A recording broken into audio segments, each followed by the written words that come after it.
pessoal, bom dia, boa tarde, boa noite, aqui é o Paulo Loeb, esse aqui é mais um episódio do podcast B2Biz. Eu tenho aqui feito um trabalho que eu espero que vocês tenham percebido, que são conversas um pouco mais humanas, um pouco menos protocolares e até, eu diria, focada no mundo corporativo, porque eu estou mais interessado em entender o que as pessoas, o que os executivos, executivas, profissionais têm feito, não entre as 8 da manhã e 8 da noite, mas principalmente entre as 8 da noite e as 8 da manhã. Querendo dizer o seguinte, o que as pessoas fazem fora do ambiente de trabalho que influenciam positivamente suas carreiras. Na verdade, essa divisão de horário já está bem caduca, né? Eu sou de uma geração que, sim, se começava a trabalhar às 9 da manhã, 8 da manhã até as 9 da noite, 8 da noite, 7 da noite, sei lá, mas a coisa já não é assim há muito tempo, muito menos na pandemia. Então, para falar sobre isso, para falar sobre pluralidade, diversidade e como toca a sua vida dentro e fora do trabalho, e como eu falei na pandemia, tudo agora é junto e misturado, eu convido vocês a ter a honra de apresentar Lara Magalhães, que é diretora de negócios aqui do B2Biz. Então, em primeiro lugar, Lara, super bem-vinda. Obrigada, Loeb. Eu confesso que eu fiquei surpresa com o convite, né? Eu acompanho aí o podcast até por estar dentro de casa, mas fiquei realmente surpresa com o convite e estou curiosa para a conversa e para onde a gente vai levar essa conversa. Essa é a prova que não é nada combinado, tudo aqui é ao vivo, com emoção.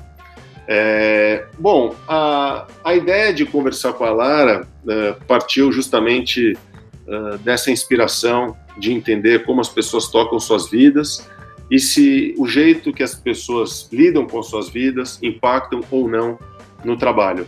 Eu já estou com a Lara juntos aí, estamos trabalhando junto há acho que 4 anos, talvez até mais, mas mais junto mesmo há 4 anos, desde o início do B2Biz, ela cuida de toda a área de negócios, mas existe uma outra Lara, ou é a mesma Lara, que faz tantas outras coisas. Então, começando do comecinho, Lara, conta pra gente um pouquinho como que você acabou aqui na FBiz, no B2Biz, qual que é seu percurso profissional, só pra gente conhecer um pouco mais o que você já fez e como você chegou até aqui, por favor.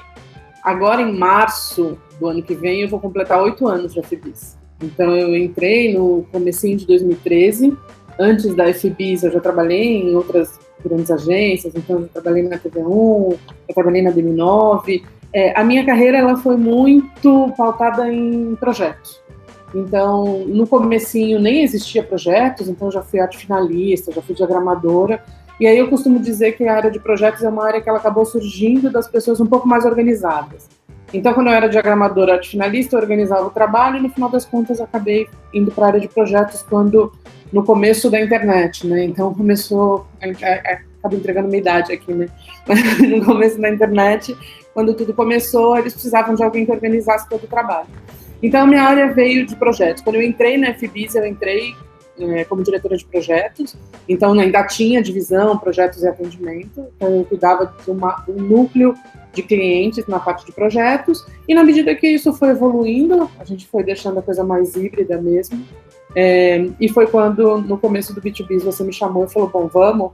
Eu falei, vamos, e aí eu acabei assumindo essa parte de negócios, que eu confesso que no começo, para mim, era um grande desafio, assim, eu já tive oportunidade em outros lugares em virar atendimento e deixar de ser projetos, e eu tinha muito preconceito mesmo, assim, do meu lado, sabe?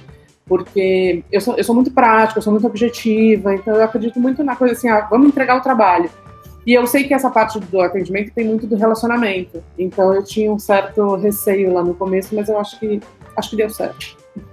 E o que te trouxe a trabalhar em agência de publicidade? Porque eu sei que você já foi cliente, você, inclusive, acho que na faculdade quebrava tudo no Grêmio, no teatro. Por que publicidade? O que aconteceu?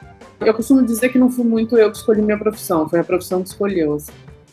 Quando eu estava no colegial, eu tenho uma tendência a exatas. Então, as primeiras faculdades que eu prestei engenharia mecânica, eu prestei economia, porque eu sempre gostei muito dessa parte de números.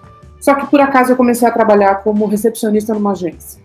Então, eu estava, né, trabalhando como recepcionista, e aí um dia, era uma agência super pequenininha, de bairro, assim, mas o cara era um super visionário, era um fodão da parte de designer gráfico, de implementação de designer gráfico de jornal e tal.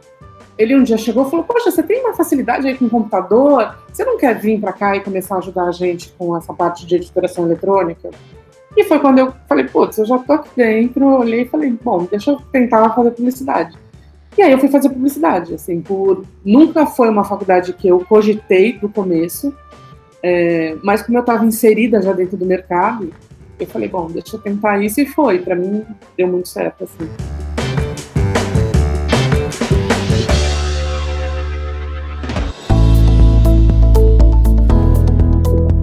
Você, a gente está falando muito de trabalho aqui, de publicidade, mas você tem várias facetas, né? Você cozinha super bem. Conta aí, que história é essa de empreender no mundo de chefe Lara, exatamente. No mundo na verdade, eu não era muito a chefe de cozinha. Assim, na verdade, eu acho que eu tenho um lado meu que eu acho que é muito empreendedor. Assim, eu sou uma pessoa que gosta de estar pensando em coisas e fazendo coisas. Então, meu ex-marido era chefe de cozinha. Então, a gente montou um negócio junto. Então, a gente montou um buffet, um serviço de buffet. Então, ele fazia parte de cozinhar. Até acho que eu cozinho bem, mas essa parte não da empresa. Mas enfim.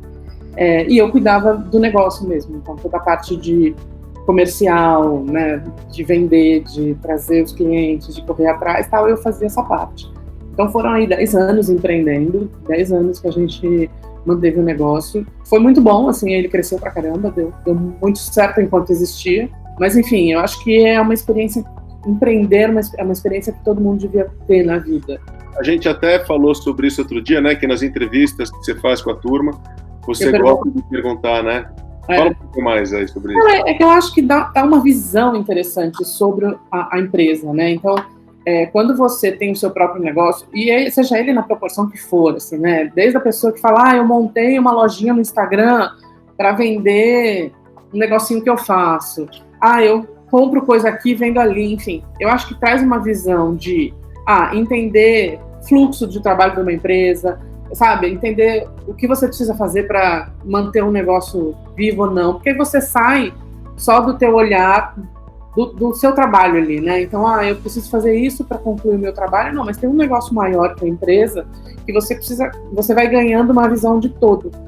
E eu acho que as pessoas que têm ou que empreenderam, ou fizeram alguma coisa nesse sentido, elas vão ampliando essa visão, e eu acho que é rico para a empresa. A gente vai começar a ver que o dia da Lara tem mais do que 24 horas, porque ela empreendia ao mesmo tempo que trabalhava na FBIS. Agora, vamos falar realmente do grande empreendimento da sua vida, que aconteceu junto com você trabalhar na FBIS e junto com você também criar o seu negócio gastronômico. Conta aí o que você desenvolveu, que acho que é a coisa mais linda. Eu acho que é o melhor job que você podia ter feito. Com certeza. E você sabe que foi exatamente junto com a FBIS. A minha história com a FBIS, ela se confunde até um pouco com essa parte da minha vida. Porque quando eu recebi a proposta da FBIS, para ir trabalhar na FBIS, foi praticamente ao mesmo tempo que eu recebi a ligação da adoção das minhas filhas. Então, esse grande job que o Léo está falando foi que eu adotei 2 meninas. Então, assim, a maternidade é um grande job, eu acho, para qualquer mãe, enfim. E é isso. Agora, no começo do ano, completam 8 anos que eu estou junto com elas, né? E elas junto comigo. Então, é de fato aí a melhor experiência da minha vida. Não tem nem o que falar, assim. Elas são irmãs, elas já eram maiores, então a Lua tem... Agora ela está com 16, vai fazer 17 agora em novembro, e a Yara está com 13 e vai fazer 14 em novembro também. As duas fazem aniversário muito perto. Vamos colocando as camadas. Então, FBIS, o projeto culinário, as meninas que vieram com quantos anos, você falou?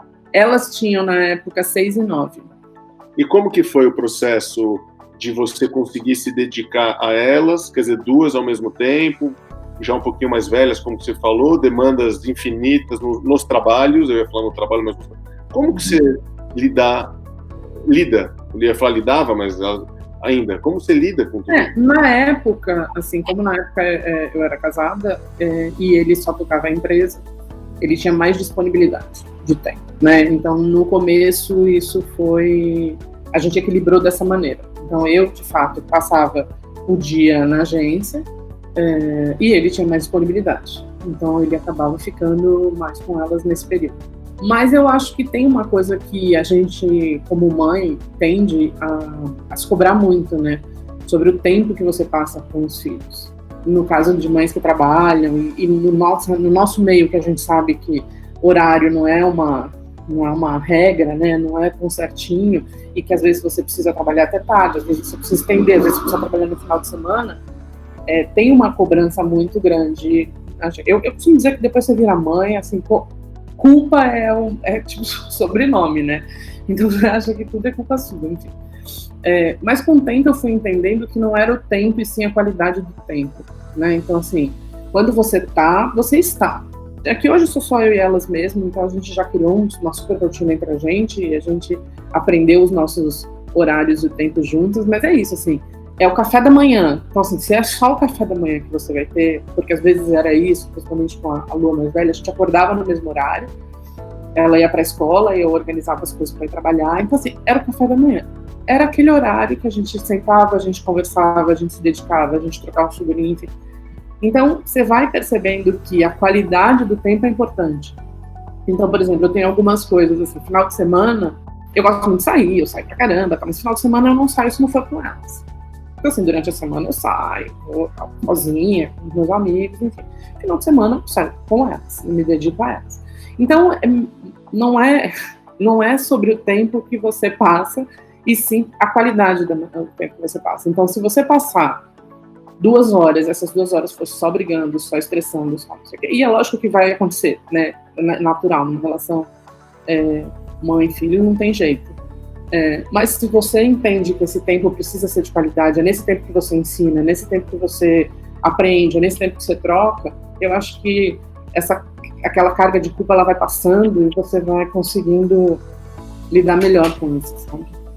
Falando em tempo de qualidade, eu acho que você investe o seu tempo muito bem, pelo menos pelo que eu vejo. A gente nunca falou sobre isso, mas eu vejo no seu Instagram que você está participando aí de grupos de livro, de leitura, você também se interessa por florais de bar. Você... Não, desculpa, só falar. Não, tudo bem.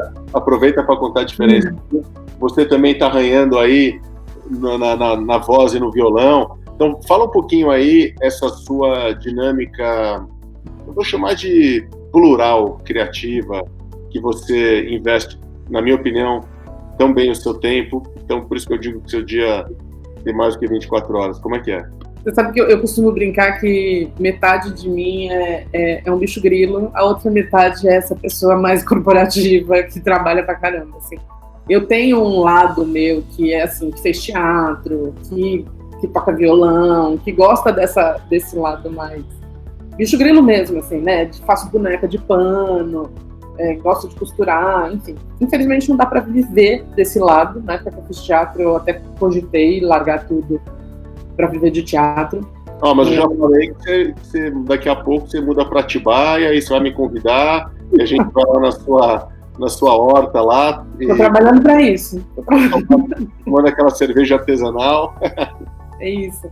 Não, então, e eu acho que eu acho que o teatro para mim foi muito revelador nesse sentido, sabe? Porque quando eu fiz teatro, o universo do teatro é um universo que eu adoro, assim, né? Das artes. E aí eu falei, poxa, será que é largar tudo e viver, né, de teatro? Acho que tiveram 2 razões principais pelas quais eu não fiz isso. A primeira é que quando eu fiz teatro, eu já estava formada na faculdade, eu já trabalhava, já tinha uma certa estabilidade profissional, já estava com a minha carreira um pouco desenhada. Então, trocar um certo por um total duvidoso, para mim é muito difícil, então eu não tenho muito esse... Eu gosto do certo. E a outra é que, de fato, eu não achava que eu era genial como atriz, então olhar e falar, você trocar o certo por o duvidoso, por uma coisa que você nem acha que você é tão genial assim, então para, né, faz por um hobby, que tá tudo bem. Então tem esse lado meu que eu vou buscando nos hobbies, trazer um pouco desse essas paixões para perto de mim. Então, você falou dos florais, eu fiz um curso, né, eu fiz uma formação, eu me formei em terapeuta floral. Só que não eram florais de bar, eram florais de Joel Aleixo. É um alquimista até brasileiro, que tem uma linha de florais que é super legal, assim. Eu nunca, de fato, trabalhei com isso, mas faço aqui em casa, né? Entucho as crianças de floral, tomo eu floral. Então, acho que faz, para mim, assim, e eu conheci os florais de Joel Aleixo com uma terapeuta. Então, eu comecei a fazer um trabalho, né, fazer uma terapia, e ela era terapeuta floral, e aí eu percebi uma melhora muito grande aqui em casa, assim, muita coisa. Acho que um ótimo exemplo que eu posso dar dos florais é com relação à dificuldade que a Yara tinha de aprendizagem. Então, ela tem déficit de atenção, enfim, e ela tinha muita dificuldade de aprender. Então, nos primeiros anos, ela não conseguia se alfabetizar. E aí, uma das coisas que os médicos me recomendaram era que ela tomasse Ritalina. E eu fui muito contra. Assim, eu falei, não acho que esse é o caminho. Assim, eu briguei muito comigo mesmo, no sentido de estar indo contra uma recomendação médica. Não vai. E aí, eu estava conversando com a minha terapeuta floral, ela falou, vamos fazer um tratamento floral com ela? E aí, ela começou a tomar um floral e, sei lá, em 20 dias ela começou a ler. Então, para mim, assim, e eu nunca dei Ritalina para ela. Nunca até hoje. Então, assim, ela tem dificuldade, ela, né, tem um ritmo dela de aprendizagem, mas eu acho que um remédio como a Ritalina, eu tenho uma teoria, e é muito minha, assim, de que o problema está que o ensino não evoluiu conforme as crianças evoluíram. Então, assim, o ensino não está preparado para as crianças de hoje em dia, né? Então, uma coisa era eu ficar 5 horas sentada na frente de uma lousa com o professor falando. Outra coisa são as crianças no ritmo que tem hoje, com acesso à quantidade de... Tem hoje se esperar que as crianças fiquem 5 horas na frente de uma lousa aprendendo. Então, acho que tem essa desconexão aí entre o ensino e a evolução do ensino e a evolução das crianças, que transformaram tudo num grande déficit de atenção e coloca todo mundo ali no mesmo balaio e dá um remédio que fica todo mundo meio zumbizão. Então, eu sou meio contra, assim. E onde que entra o Clube do Livro também? Conta um pouquinho. E eu acho genial, porque os exemplos que você dá, pelo menos que eu estou te perguntando, não são exemplos da série legal do Netflix, nada contra, eu amo, sou viciado, mas também não é sobre TikTok, não é sobre Facebook, não é sobre nada que, inclusive, atrai a atenção nossa e das crianças de um jeito muito forte. Você está dando exemplo de floral, você está dando exemplo de cozinhar, e agora estou te perguntando sobre livros, né? Acho que você tem uma relação com o tempo muito interessante. Como que foi a ideia de entrar num clube de leitura? Eu, desde muito nova, eu sempre gostei muito de ler, muito. E é engraçado porque eu falo muito sobre ler aqui em casa com as meninas, né, com as crianças, mas eu não tive essa coisa do exemplo da leitura. Meus pais nunca foram de ler, eram bem... Mas eu gostava. E aí, com o tempo, na medida que a gente vai crescendo e a vida vai tomando, né, um mega ritmo de trabalho, enfim, de casa, de filho, de tudo, essa coisa da leitura foi uma coisa que diminuiu muito. Eu lia muito menos, muito menos. O que aconteceu com a pandemia? Estou dentro de casa, né? Você está dentro de casa, você está aqui, né? 1000 coisas para fazer. E aí eu comecei a ler de novo, num ritmo muito bom. E aí eu descobri esses clubes de assinatura de livro. Eu entrei em 2, que eu estou gostando muito. E aí, o que acontece nessa... Quanto mais você entra nas coisas, mais você entra, né? E aí, entrei num grupo do WhatsApp da galera do Clube do Livro. Aí ferrou, assim, quando você vê, você tá lendo muito mais, comprando muito mais livro, descobrindo autores novos, enfim. E para mim tem feito muito bem, assim, eu acho que... Porque eu não sou uma pessoa de ler coisas muito técnicas. Esse eu acho que é um defeito meu, assim. Quando eu pego um livro mais técnico, uma coisa mais de trabalho para ler, eu sofro. Então, eu gosto muito de ler ficção, biografia, esse tipo de coisa. Então, isso eu leio muito rápido. Agora, coisas mais de estudar, confesso aqui que eu nunca fui boa de... Mas, ó, falando de mim, eu me identifico super com você. Eu fiquei durante muito tempo também lendo vários livros de administração, de marketing. Enfim, gostei bastante. Fiz até MBA em relação a assim, uma carga de leitura muito grande. Mas, assim, confesso que de muito tempo para cá eu tenho lido livros exatamente como você tem falado, biografias, romances, histórias. Acabei de reler Amor em Tempos do Cólera, vou ler agora 100 Anos de Solidão. É isso que eu gosto. Eu li 100 Anos de Solidão nessa pandemia. Olha, no clube, não? Não, Eu li, eu peguei uma edição linda, inclusive, uma edição capa dura. Tenho isso também, eu gosto das edições bonitas, assim, de livro.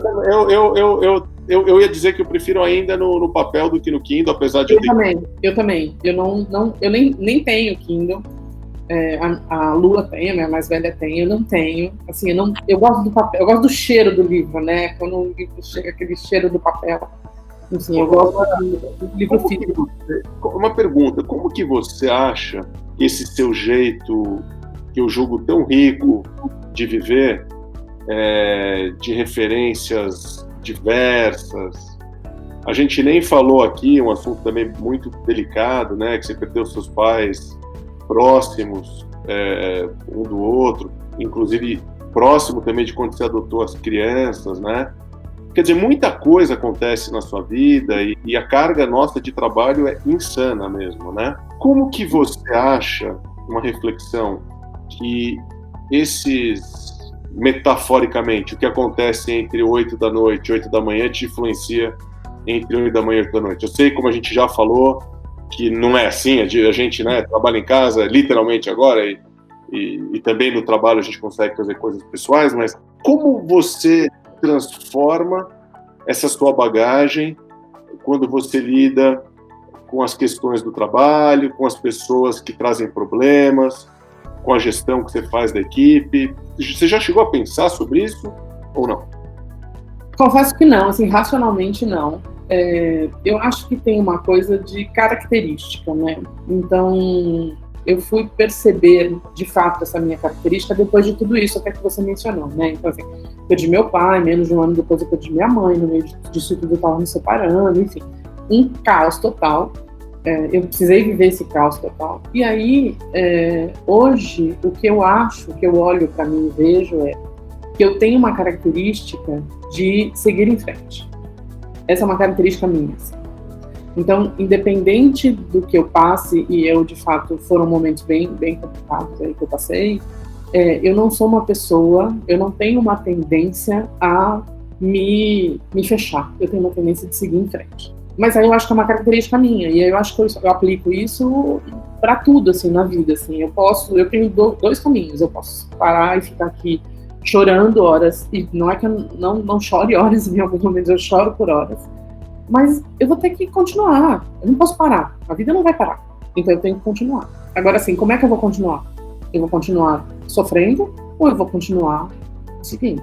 Então são escolhas, assim, que eu acho que eu acabo naturalmente fazendo em mim, que não são conscientes, não é uma coisa assim, Lara...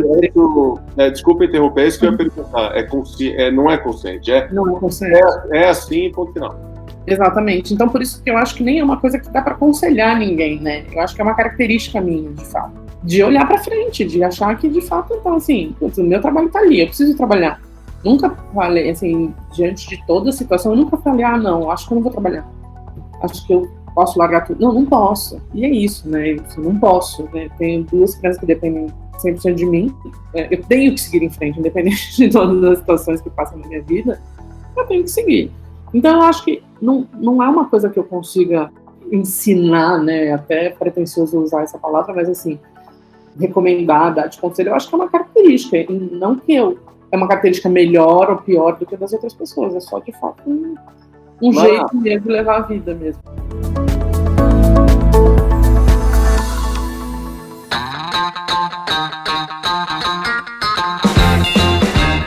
Você dorme bem? Durmo bem. Normalmente durmo bem. Eu durmo cedo também, né? Eu acho que tem essa coisa de... Normalmente eu durmo cedo, né? Não sei, em exceções, assim, quando eu resolvo sair e tal, mas no geral eu durmo cedo. As meninas aqui, em época de aula, elas vão dormir tipo 10 horas da noite. Eu vou junto, assim. No mesmo horário eu vou pra cama. Aí eu, às vezes, fico lendo um pouco na cama e tal. Mas eu durmo 11 horas eu tô dormindo. E então, você vai direto, você não acorda à noite? Dificilmente eu acordo à noite. Então, eu acordo de manhã, assim. Aí às vezes eu acordo de 5 da manhã, fico muito brava de acordar às 5 da manhã e durmo de novo, enfim. Mas não sou uma pessoa de sono eficaz. Já tive momentos assim, acho que quando eu estava numa fase mais difícil da minha vida, meu sono foi muito prejudicado. E eu não conseguia dormir, eu acordava a noite inteira, com a cabeça a milhão, tal, mas no geral, voltando ao tema, que seu dia tem 30 horas, né? Você também elabora todo esse pensamento que a gente tem? Você faz terapia? Você faz alguma coisa, análise? Faço, tem que fazer. Eu recomendo para todo mundo, assim, porque... Engraçado que hoje eu estava na terapia, eu faço terapia às quartas de manhã. E aí, hoje de manhã, até antes dessa nossa conversa, eu estava na terapia. E aí eu estava falando sobre... a gente estava falando sobre livro, é engraçado, eu estava falando um pouco sobre... Ela falou, é engraçado como você conversa, né, com os livros. Então, assim, tem pessoas que precisam das pessoas para conversar e fazer com que o raciocínio, né, comece a se desenvolver. Ela falou, você faz isso muito bem com os livros. Então, na medida daquilo que você vai lendo, isso de alguma forma vai entrando na tua maneira de pensar. E aí ela estava me falando, né, sobre os efeitos da pandemia nas pessoas, né? A gente estava falando um pouco sobre isso. E eu não tenho dúvida que se eu, passado por aquele turbilhão todo que eu passei, se eu não fizesse terapia nessa pandemia, eu tinha enlouquecido. Assim. Hoje eu sei que a gente faz 7 meses que está em casa, eu estou super estável, as meninas estão super estáveis, porque a gente vem de um processo mesmo de autoconhecimento, de entender tudo que aconteceu, porque senão é muito difícil. Você faz esporte também, além de terapia, além de cozinhar, além de cuidar das filhas, além de trabalhar, além de... Então, agora nessa pandemia eu não tenho feito nada, né? Aluguei a bicicleta, que depois eu comprei, né, no final das contas. Eu comprei a bicicleta. Aquela bike que você comprou? Comprei. Que legal! Quanto custou? Na verdade, eu continuei pagando os mesmos 200 por mês, ao invés de... Aí ele fechou em, 2.000, 10 meses de 200. Boa dica, porque só para quem não sabe aqui, eu também aluguei a bike elétrica, uma bike ergométrica. Eu aluguei por indicação do Web. Eu nem sei se chama ergométrica, é bike não é uma bike spin. É super bacana, usada, de academia e tal. E aí eu indiquei para você, para o Vini, para todo mundo aqui. Que legal, você comprou a bike. Mas você está fazendo ou ela virou cabide? Não, ainda não virou cabide, mas muito menos do que no começo. Enfim, então nessa pandemia eu tenho feito bem pouca coisa de exercício. Antes eu nadava e fazia pilates, né? Então 2 vezes por semana eu nadava, 2 vezes por semana eu fazia pilates. Aí quando a academia fechou, tudo parou, eu vim para casa, aí aluguei a bicicleta. Mas assim, tenho feito muito menos. Esporte não é, de fato, o meu ponto forte, assim, não é onde eu vou gastar as minhas 30 horas do dia, se eu puder não gastar, assim. É mais uma obrigação do que um prazer, de fato. Lara, fala um pouquinho também, você teve uma experiência bacana, que você morou 1 ano em Londres, né? Fala um pouquinho dessa parte da sua vida, quantos anos você tinha, como que foi? Seus pais eram milionários e pagaram tudo? Como que foi a história? Bem minha cara. Eu trabalhava na NET. Eu trabalhei 4 anos na NET. E aí teve um corte e eu fui uma das pessoas que foram demitidas nesse corte. Aí com 4 anos de empresa, né, você recebe um dinheirinho lá. Eu falei, bom, o que eu faço com esse dinheiro? E morar fora, estudar inglês era uma das coisas que eu sempre quis fazer. E aí foi que eu resolvi pegar esse dinheiro e torrar na viagem. Então eu peguei todo esse dinheiro, paguei um curso daqui, porque eu sabia que se eu não fosse matriculada, eu podia não conseguir entrar. Então eu já fui matriculada daqui. Eu tinha um amigo da época da faculdade que morava lá. Então ele falou pra mim, vem pra minha casa, vem pra cá, fica na minha casa até você arrumar onde ficar. E tudo bem. E eu fui para ficar 6 meses, então a minha ideia não era ficar 6 meses, eu acho que na verdade era o que eu falei para os meus pais, né? Que eu ia ficar, era para deixar eles mais tranquilos, de que eu ia voltar rápido, mas a minha ideia não era ficar 6 meses, era ficar mais mesmo. E eu fiquei praticamente 1 ano, fiquei 11 meses. Assim, foi uma das experiências mais ricas da minha vida. Eu tinha 26 anos, de 26 para 27, então eu não era... Que é muito comum, né? O pessoal sai do colégio e vai, ou sai da faculdade com 19, 20 anos e vai. Não, eu já tinha trabalhava e larguei um pouco tudo e fui. No começo eu pensei, será que se eu consigo trabalhar na minha área? Mas como eu tinha visto de estudante, era tudo muito difícil. Então fui trabalhar de garçonete. Então foi 11 meses trabalhando de garçonete. Eu lembro que a primeira vez que eu falei com a minha mãe, falei, mãe, eu tô procurando emprego e eu tô vendo emprego de garçonete. Ela falou, Lara, não vai dar certo. Procura outra coisa, porque eu sou muito desastrada. Eu sou famosa por ser muito desastrada. E eu me falei, Lara, pelo amor de Deus, vai fazer outra coisa, assim, porque garçonete não vai dar certo. E eu, de fato, tive histórias muito boas, assim. Eu Uma vez eu trabalhava no Waldorf, que é um super hotel 5 estrelas, né? Tem 2 no mundo, acho que tem um em Nova York e um em Londres. E eu trabalhava na parte de eventos do Waldorf. E aí tinha um evento que a gente tinha que ficar na recepção segurando uma bandeja com champanhe. E as pessoas entravam, pegavam, e você ficava lá horas. Chega uma hora que o braço já não aguenta mais, você já não tem muita noção. E aí eu não percebi, né? Quando eu me dei conta, eu virei a bandeja inteira de champanhe em cima de mim, assim. E aí, né, no hotel, 5 estrelas, milhões de convidados e tal. E uma vez eu tava fazendo um teste num restaurante, eu fui levar um negócio de sopa, assim, na bandeja também, eu derrubei, caiu inteira no chão, enfim. Mas depois, com o tempo, você vai entendendo que bandeja não era meu forte, aí eu comecei a fazer outras coisas, então eu fugi um pouco das bandejas, porque de fato é muito difícil carregar bandeja. E deu certo, assim, e pra mim foi muito bom, porque o que pra mim dessa experiência toda, acho que tem 2 coisas que eu trago dessa experiência pra vida, assim. Uma é a questão cultural, então o fato de você estar na Europa, eu consegui viajar para vários países, né, então como eu ganhava em Libra, né, que era a moeda mais valorizada da região, então eu conseguia juntar um dinheiro, né, e viajava. Então eu fui para a França, eu fui para a Itália, eu fui para a Holanda, eu fui para a Bélgica, acho que foi mais. E fui para a Escócia. Então, assim, é uma experiência muito rica. Cada 2 meses eu juntava uma grana e ia para algum lugar. Então isso para mim é uma coisa que eu sinto muita falta. Viajar é uma das minhas maiores paixões. E a outra coisa, né, que eu tinha uma vontade, uma coisa na vida, né, uns 20 e poucos anos, que você acha que vai virar CEO, top do top do top, em muito pouco tempo. Quando você vai para um lugar e você se dá conta que ali você é subemprego, que ali você, né, você começa a dar valor para o que realmente tem valor, né? Então, assim, não é porque eu trabalhava de garçonete e fiquei trabalhando de garçonete 1 ano que eu era melhor ou pior do que as pessoas. Então, a minha relação com o crescimento profissional, com onde eu quero chegar, com o que eu quero ser, mudou muito. Porque eu achava que com 30 anos eu ia ter, né, tinha minha casa própria, já ia ser CEO de alguma empresa, ia estar bombando, ia estar já super bem. Quando você dá esse passo, você fala, não é isso de fato que é importante, né? Então, para mim, foi muito revelador, assim, foi um ano de... Tanto que eu brinco, eu sempre falo isso, assim, eu não tenho problemas com trabalho, assim, de trabalhar, né, seja com o que for. Então, se você falar, Lara, amanhã depois você perdeu o emprego, se eu tiver que trabalhar de garçonete aqui no Brasil, eu vou trabalhar. Né? Como eu tinha uma empresa e eu servia, eu pegava, eu estava lá, né? Por mais que eu era dona da empresa, eu estava lá, eu de avental, servindo, pegando, fazendo todo esse papel. Então, eu acho que muda a tua relação, de fato, com o que importa. Eu acho que a gente aqui no Brasil tem essa coisa forte das diferenças de classe, do que eu sou mais importante que você por causa disso, por causa daquilo, porque eu tenho um cargo assim. Enfim, eu acho que isso foi muito bom pra mim. Mas você deu um gancho bom aqui, né? Você falou, se um dia eu tiver que sair, eu sair, e a gente tiver que fazer outra coisa, eu faço. A parte boa é que você não vai sair coisa nenhuma, o B2B está crescendo, a gente está bombando, né? Clientes entrando. E como esse aqui é um podcast sobre o B2B, vamos aqui finalizar.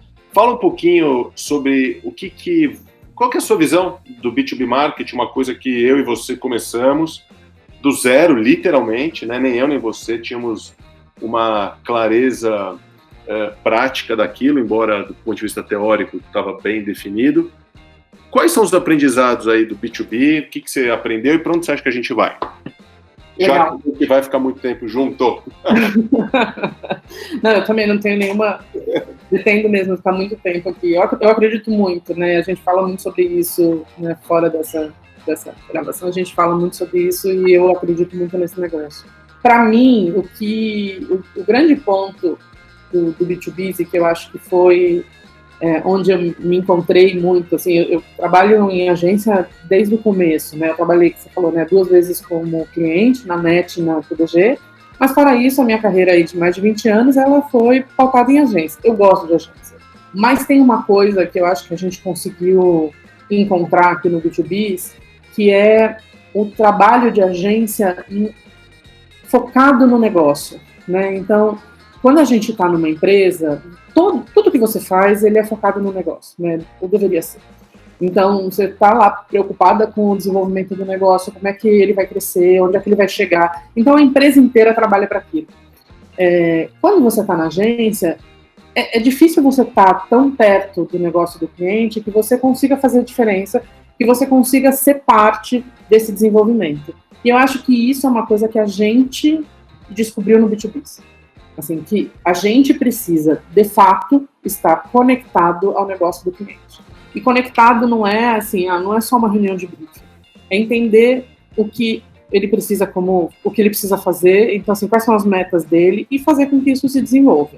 Não acho que isso não deva ser o olhar de todas as agências. Eu acho que deveria ser o olhar de todas as agências. Não é uma exclusividade do B2B. Mas eu acho que no nosso negócio, se não for assim, não vai funcionar. Então, acho que isso, para mim, é um ponto que me atrai muito no que a gente criou. Então, de saber que a gente não está fazendo uma coisa só por fazer, só porque ela é bonita, só porque ela é legal, só porque ela é engraçada. Não, a gente está fazendo porque isso, de fato, vai chegar em algum lugar e vai gerar algum resultado para o cliente. Então, isso, para mim, é o que mais me identifica e me atrai. E eu acho que é aí que a gente vai. Assim, é aí que a gente vai crescer. As empresas B2B estão cada vez mais entendendo a necessidade de comunicar. Então, comunicação deixou de ser um grande tabu. Não preciso falar da minha marca, porque minha marca já é consolidada, porque já vem sozinha. Então, essa conversa vem mudando. Então, de 4 anos que a gente vem falando sobre isso, a gente vê o quanto essa conversa vem mudando. A gente vê o quanto as empresas estão começando a entender que o mercado precisa, né, se comunicar. Eles precisam se comunicar com o mercado. Então, acho que esse é um ponto que a gente falava lá no começo que era tudo mato alto. Eu acho que não está tão alto mais, mas ainda tem bastante mato aí para a gente capinar e para chegar. Então, acho que eu aposto muito, eu gosto muito e acho que tem muita coisa ainda para a gente fazer. Eu tinha falado que era a última pergunta, mas agora é a última de verdade. Você falou do negócio de aprendizado, e eu e você, a gente volta de vez em quando umas reuniões aprendendo mais do que ensinando. Fala um pouquinho disso também, essa percepção. Eu poderia falar, mas eu acho legal você falar. Eu acho que a gente sempre falou sobre isso, né? Porque, e aí, gente, assim, não menosprezando e nem... São só coisas diferentes, mas quando a gente está falando, por exemplo, de bens de consumo, por dar um exemplo, sabonete, de alguma maneira todo mundo sabe do que é, né? Então, quando você precisa comunicar um sabonete, falar sobre um sabonete, é uma coisa. Outra coisa é quando a gente vai em umas reuniões muito cabeçudas, a gente sai de lá mesmo. Então, assim, a gente tem hoje um cliente de energia, então, assim, o quanto a gente precisa estudar para entender energias. Quantas vezes a gente ouviu falar sobre mercado livre de energia, você precisa estudar. A gente vai em reuniões que você tem engenheiros explicando todo um processo, e é uma aula. Eu no começo eu falava pro Web, assim, logo no começo eu falava assim, olha, se tudo der errado, no mínimo a gente vai ter saído mais inteligente desse negócio. Porque é isso, assim, a gente aprende muita coisa. Então hoje a gente tem lá mercado financeiro, que para mim, no começo era um sete cabeças, assim, com certeza nesse momento, se os nossos clientes estiverem ouvindo, eu fui pegar um briefing da concorrência. Eu voltei para a agência, quando eu passei o briefing para o time falava assim, Lara, como você é cara de pau, você não sabe o que você está falando. E eu realmente não sabia o que eu estava falando. Mas a gente foi estudar, esse é o ponto. Acho que essa é a diferença. De fato, ali ninguém sabia o que estava falando, mas para participar dessa concorrência, a gente foi conversar com muita gente do mercado. E a gente foi aprender, e a gente foi estudar. Então, eu acho que essa é uma característica dos profissionais do B2B, inclusive. É um pessoal que gosta de estudar, que gosta de se aprofundar. Então, eu acho que esse é de fato, mais uma das boas características, né? A gente sai um pouco mais inteligente. Que legal. Olha, Lara, quem sai mais inteligente dessa conversa sou eu, que aprendi um monte de coisa com você, um monte de coisa que eu não sabia. Quero agradecer pelo seu tempo, pela sua transparência, pela sua generosidade em contar questões pessoais. Eu espero que elas inspirem pessoas que estão ouvindo esse podcast. Como eu falei, a gente tem sempre conversado muito sobre as vidas profissionais, mas isso não existe mais, como não existe mais o on e o off na comunicação. Eu também acho que não existe mais o PJ e o PF, né? Todo mundo é gente. A gente mesmo sempre fala que no B2B, na verdade, a gente fala sobre business to human ou business to people. Então é isso que eu tento trazer aqui no podcast. Quero te agradecer e também agradecer a todos os ouvintes, como sempre. Dúvidas, críticas, sugestões, só mandar aquele e-mail para b2biz@fbis.com.br e a gente se vê no próximo episódio do B2Biz Podcast. Lara, muito obrigado, vamos ligar que tá cheio de reunião aí, o dia promete. Obrigada, Loeb, eu que agradeço, fiquei feliz pra caramba de participar, realmente foi uma surpresa boa. Estou à disposição. Se alguém quiser falar mais sobre livros, sobre florais e sobre B2B, eu estou aqui. Legal. Obrigado, Lara. Valeu, pessoal. Até a próxima. Obrigadão.